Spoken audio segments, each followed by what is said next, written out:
ሹር ሴክስ እንዳረኩላ እኔ ልነግር ይችላል ከፈለ እነግራለሁ ምን አይነት ፓንት ለብሰ ቁጭ እንደምትሉላ ልነግር ይችላል ኪጅቢ ነው ማረገ ኢሱ እብድ ነው ማረገ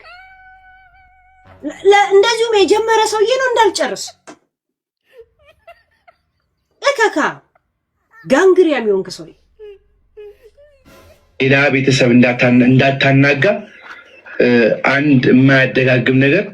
እንግዲህ ይወስዳል ያስባሉ ይወስዳል በስንሻት ኖርዌይ ላይ የምትኖሩ እስቲ አንድ ቁጥር ጻፉ ኖርዌይ ላይ ጀዝባ ሰው እንደሆንክ ልንገርህ ኢሱ ጀዝባ ጅላንፎ እንደሆንክ እዚሁ ላስረዳ እኔ እርምጃ ወስዳለሁ አልክ እዚህ ጋር ተመልሰ ደግሞ ኖርዌይ ያላችሁ ሰዎች አንዳንድ ጻፉ ገና ከነሱ እርዳታና ኢንፎርሜሽን ትፈልጋለህ ምክንያቱም እዚህ ሀገር አልኖርክም የገና አባት መስለ እንዲህ የሚል ቤት ተሰጥቶ ነበር እንዲሁ ጎበጥ ብለህ ቲክቶክ ገብተህ ትወጣለህ ዛሴት ኢትወዝ ካንተ ጋር እንኳን አንድ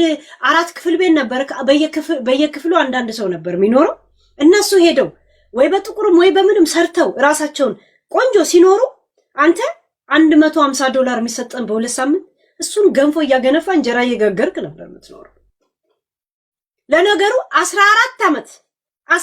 ዓመት እዚህ ሀገር ቁጭ ብለህ